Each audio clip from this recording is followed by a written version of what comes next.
Bonjour à tous et bienvenue sur la chaîne LesStatsJDR, chaîne sur laquelle on pense le jeu de rôle pour vivre ou faire vivre des expériences personnelles et viscérales.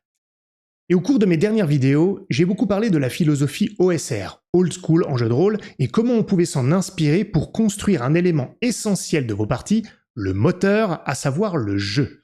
J'ai expliqué à quel point il était important et souvent oublié par les maîtres du jeu narratif qui se concentrent sur ce que j'ai appelé le fuselage de l'avion. Malheureusement, aussi beau le fuselage soit-il, il ne volera pas s'il n'a pas un moteur fonctionnel.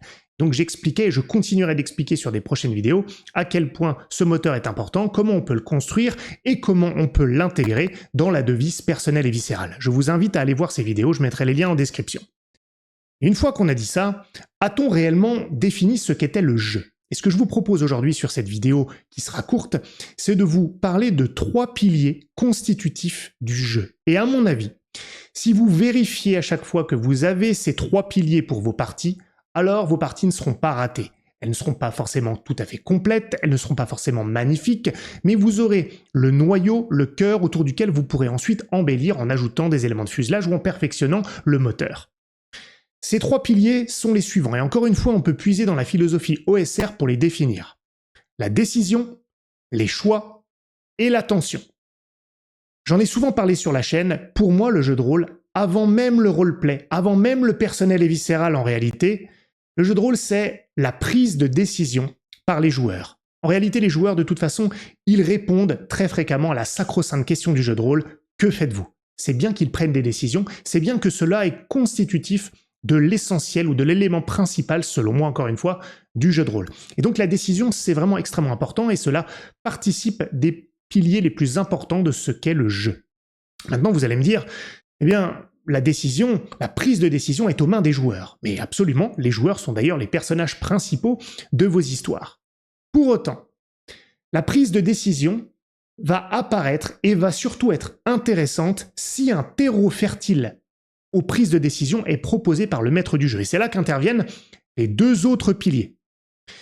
Imaginez que vous placez un personnage joueur dans une pièce. Il est entre 4 murs. Il n'y a pas de porte, pas d'entrée, rien. Et la pièce est vide. C'est un exemple un peu caricatural, mais je pense que cela va vous aider à comprendre ce que je veux dire. Le joueur est libre d'une certaine manière, dans cette situation contrainte, sans option, sans rien. Mais que va-t-il faire ? On va lui poser la question « Que fais-tu » Il ne saura pas quoi répondre. Peut-être va-t-il s'épancher un petit peu sur ce que pense son personnage du fait d'être enfermé entre 4 murs sans savoir pourquoi. Peut-être va-t-il s'allonger, faire des exercices de respiration, que sais-je. Ça peut être d'ailleurs très amusant pendant 5 minutes, et puis on en verra très vite les limites. Maintenant, ajoutez une porte. Une seule porte, déverrouillée. D'abord, le joueur, le personnage, n'a aucune réelle raison d'aller l'ouvrir, à part le fait qu'il n'a rien d'autre à faire. Le fait qu'il n'ait rien d'autre à faire est un très mauvais motivateur pour la prise de décision. Pour autant, il n'a qu'une option, il n'a qu'un choix. Vous voyez, on commence déjà à arriver à ce second pilier, les choix dont je vous parlais tout à l'heure. Il a donc une seule possibilité.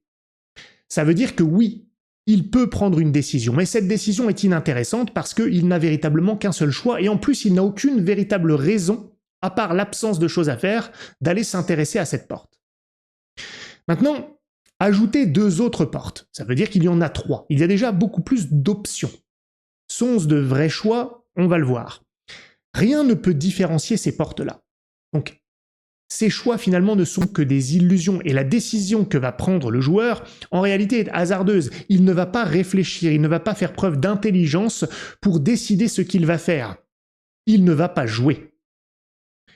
Donc, la possibilité ici, ce que vous devriez faire, c'est téléphoner et non télégrapher comme je l'ai dit honteusement dans la précédente vidéo, chose que j'ai corrigée quand même, vous allez téléphoner ce qui se trouve derrière les portes. Pas forcément en donnant tous les éléments, mais il peut y avoir une odeur qui arrive, qui navigue, qui circule à partir de l'une des portes. Il peut y avoir un son, des paroles distinctes derrière une autre porte.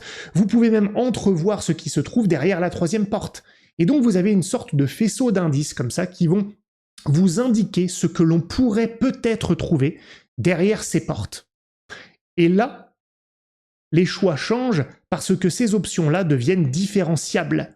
Ça veut dire qu'elles peuvent être comparées et que le joueur va pouvoir commencer à réfléchir pour décider une décision qui sera intéressante parce que plusieurs choix sont proposés, mais en plus, ils sont différenciables et on va pouvoir pondérer tel et tel élément pour décider où l'on va aller. Donc là, c'est le pilier des choix. Vous voyez à quel point c'est important d'avoir ce terreau fertile au choix. Maintenant, attention, le maître du jeu n'a pas à penser à tous les choix possibles. En général, il n'a à penser qu'à une situation suffisamment élaborée et complexe, sans excès nécessairement, pour que plusieurs options émergent naturellement aux yeux des joueurs. Ça veut dire qu'un maître du jeu, s'il imagine, s'il envisage 3 ou 4 choix, en général, il y en a encore plus derrière de la part des joueurs. C'est ça qui est intéressant. Donc ce ne sont pas forcément des choix figés, mais je voulais vraiment illustrer l'importance du fait d'avoir des options pour que les joueurs puissent avoir un intérêt à prendre des décisions. Voilà donc pour le second pilier. Maintenant, pourquoi le joueur irait-il s'intéresser à ces portes et à ces indices qui lui sont donnés? Alors vous allez me dire, mais parce qu'il n'a rien d'autre à faire. Mais je vous ai dit tout à l'heure, j'ai téléphoné cet élément de mon discours, je vous ai dit tout à l'heure que l'absence d'autres possibilités, le fait de n'avoir rien d'autre à faire, est un très mauvais élément pour motiver les joueurs à s'intéresser et à pondérer des choix pour prendre des décisions. Il faut une raison, il faut donner une raison de prendre des décisions, de choisir de s'intéresser aux options possibles et même de le faire de manière rapide parce que ça va encourager un autre élément très important dans vos parties, le rythme.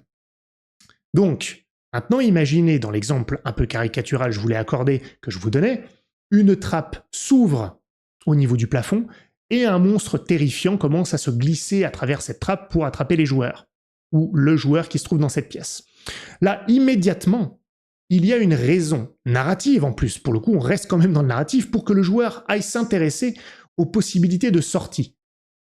Sortie, évidemment, les choix ne sont pas forcément des sorties ou des portes. Là c'était vraiment une manière d'illustrer le propos.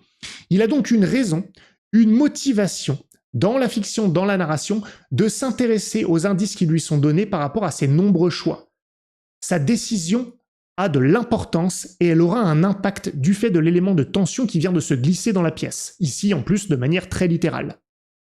En plus, le monstre est tout près, par conséquent il y a urgence. Cela va donc le pousser à prendre cette décision en fonction de choix de manière rapide, ce qui va en plus favoriser le rythme, même si ce n'était pas un des éléments essentiels que je mentionnais, il est quand même très important, et là sans même y penser, on va créer ce rythme de par l'urgence qui est présente.